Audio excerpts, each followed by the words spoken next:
हमारी किसी की उपेक्षा की गई है, तो हमने इस बात का भी विशेष ध्यान रखा। हमने यहाँ से अति पिछड़े वर्ग को टिकट दिया, प्रजापति समाज से अति पिछड़े वर्ग को मुजफ्फरनगर से, और जो बिजनौर लोकसभा की सीट है उसकी कुछ सीटें आपके मुजफ्फरनगर जिले में आती हैं। तो हमने यहाँ पर जो हमने भाईचारा पैदा किया था मुस्लिम समाज में और जाट समाज में, उसको कायम करने के लिए, उसको बरकरार रखने के लिए, तो हमने यहाँ से बिजनौर लोकसभा की सीट से हमने चौधरी विजेंद्र सिंह को चुनाव के मैदान में उतारा है, जो जाट समाज से ताल्लुक रखते हैं। लेकिन हमने मुजफ्फरनगर जिले के मुस्लिम समाज के लोगों की उपेक्षा नहीं की है, उनका भी पूरा ध्यान रखा राजनीति में। मेरी दिल्ली तमन्ना थी कि मुजफ्फरनगर से मुस्लिम समाज को चुनाव के मैदान में उतारा जाए, लेकिन यहाँ पर इतनी दहशत पैदा कर दी गई थी सपा सरकार के समय से मुस्लिम और जाट समाज में, तो मुस्लिम समाज के लोग कोई जल्दी से चुनाव लड़ने के लिए तैयार नहीं हुए, जिसकी वजह से मुझे यहाँ पर अति पिछड़े वर्ग को हमें चुनाव के मैदान में उतारना पड़ा। मैं इनको मेरठ से भी खड़ा कर सकती थी, मैं श्री धारा सिंह प्रजापति को मेरठ से भी खड़ा कर सकती थी। यहाँ से हमारी पार्टी चाहती थी कि मुस्लिम को मौका मिले, लेकिन यही मुस्लिम बहुत डरे हुए थे कि दूसरी पार्टी से जाट बिरादरी के लोग आ रहे हैं तो कहीं चुनाव में दंगा ना हो जाए, बहुत डरे हुए थे। तो उसको ध्यान में रखकर तो मैंने श्री धारा सिंह प्रजापति को मुजफ्फरनगर से खड़ा किया, लेकिन फिर भी मुजफ्फरनगर जिले से हमने मौलाना जमील अहमद कासमी, जो मीरापुर से बीएसपी से विधायक रहे, तो मुजफ्फरनगर के मुस्लिम समाज के लोगों को ऐसा ना लगे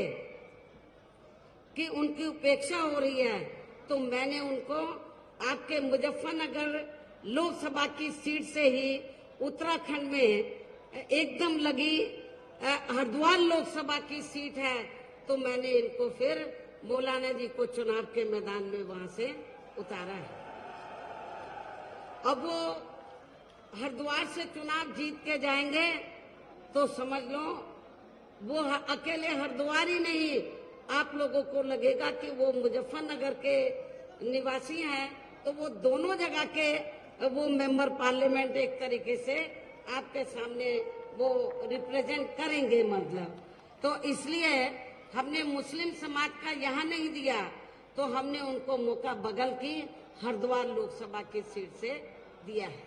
ये भी मैं, और सहारनपुर तो बिल्कुल लगी हुई है, वहां से मौका दिया है। हमने क्षत्रिय समाज को कैराना से टिकट दिया है। तो हमने सर्व समाज का रिजर्व सीट तो शेड्यूल कास्ट के लोग ही चुनाव लड़ते हैं, लेकिन हमने अति पिछड़े वर्ग को भी पूरा मौका दिया है। तो इसलिए हमने टिकट बंटवारे के मामले में तो इस बात का विशेष ध्यान रखा है कि सर्व समाज के लोगों को ये लगे कि हमारी अपनी पार्टी है। हालांकि आज यहाँ आपकी इकट्ठा हुई अपार भीड़, वह भीड़ के जबरदस्त जोश को भी देखकर अब मुझे भी ये काफी हद तक भरोसा हो गया है कि पिछली बार की तरह इस बार भी आप लोग अपने प्रदेश से यहाँ लोकसभा के आम चुनाव में अपनी पार्टी का बेहतर रिजल्ट लाएंगे, अपने क्षेत्र से भी आप लोग बेहतर रिजल्ट लाएंगे। पिछली बार आप लोगों ने बिजनौर लोकसभा की जो सीटें इधर आती हैं मुजफ्फरनगर में, बीएसपी के उम्मीदवार को यहाँ से जिताकर भेजा। इस बार भी आप लोग रिकॉर्ड तोड़ वोटों के अंतर से चौधरी विजेंद्र सिंह को आप लोग जिताकर भेजेंगे। और इसी प्रकार जो हमारे प्रजापति समाज से उम्मीदवार हैं, अति पिछड़े वर्ग के लोग, चौधरी समाज के लोग भी अपर कास्ट समाज के लोग भी, अति पिछड़े वर्ग के लोग, दलितों के साथ ये मिल जाएं, फिर इन दोनों उम्मीदवारों को कोई हराने वाला नहीं है। तो मुझे आप लोगों के ऊपर ये पूरा भरोसा है कि आप लोग इन दोनों लोकसभा की सीटों को जरूर कामयाब बनाएंगे। इसके लिए अब मैं आप लोगों का ध्यान कुछ जरूरी बातों की तरफ दिलाना चाहती हूँ और इस संबंध में विशेषकर मैं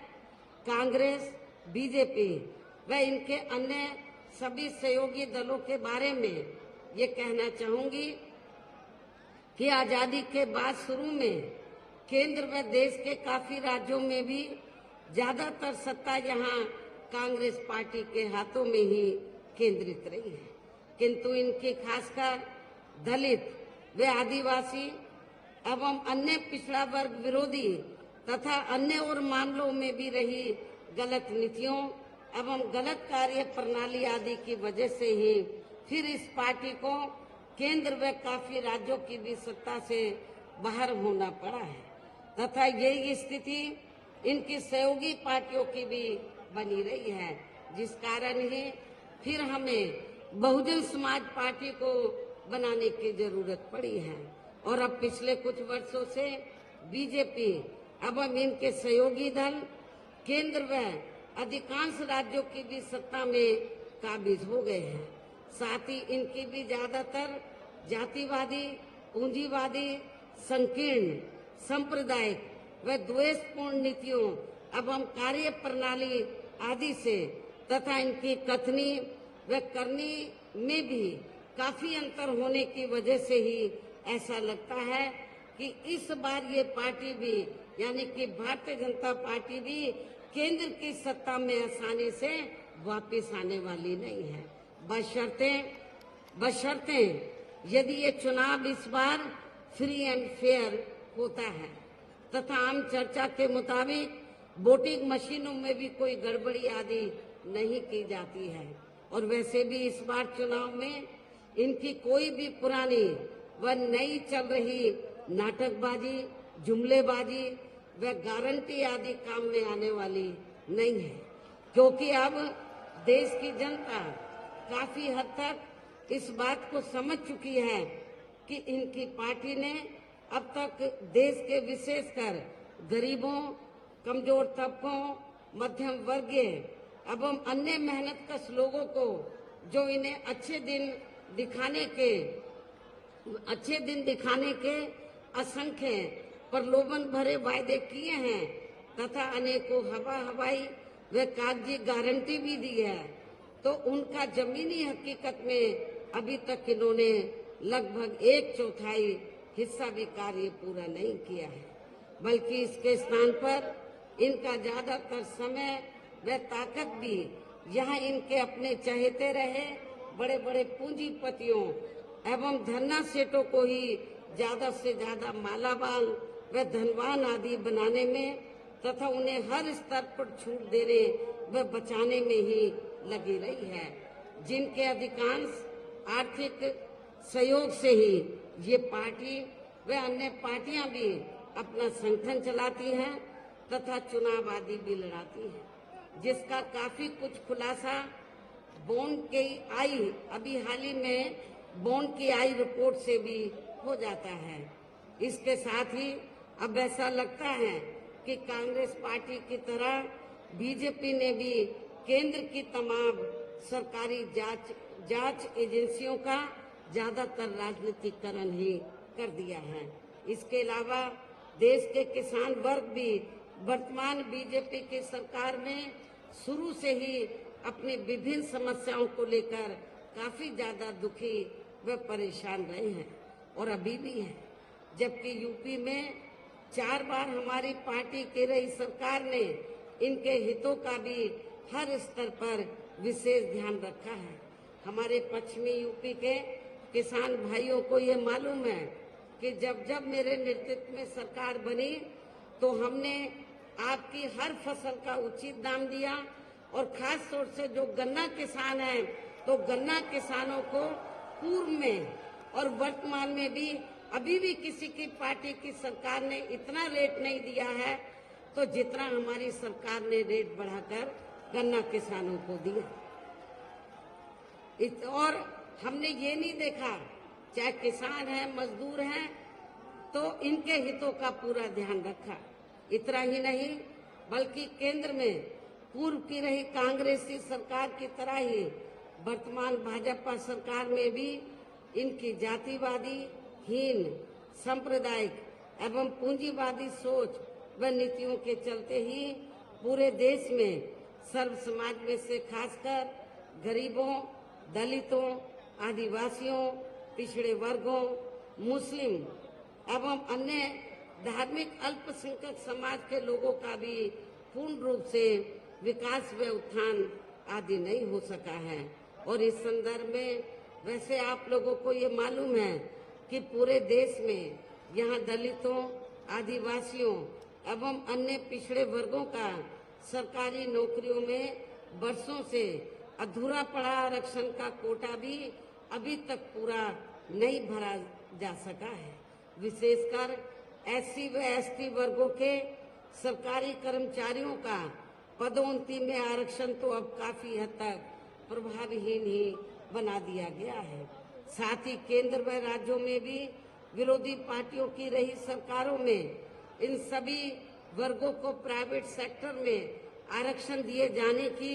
व्यवस्था किए बिना ही इनकी सरकारों के ज्यादातर सरकारी कार्य अब प्राइवेट सेक्टर के जरिए ही इनके बड़े बड़े पूंजीपतियों व धन्ना सेठों को ही दिए जाने के कारण अब इनको पूरे देश में आरक्षण का बहुत कम ही लाभ मिल पा रहा है। इसी प्रकार इनका अन्य और मामलों में भी शोषण व उत्पीड़न आदि होना अभी तक भी बंद नहीं हुआ है। इनके साथ साथ मुस्लिम व अन्य धार्मिक अल्पसंख्यक समाज के लोगों की भी हालत हर स्तर पर यहाँ काफी ज्यादा खराब व दयनीय ही बनी हुई है,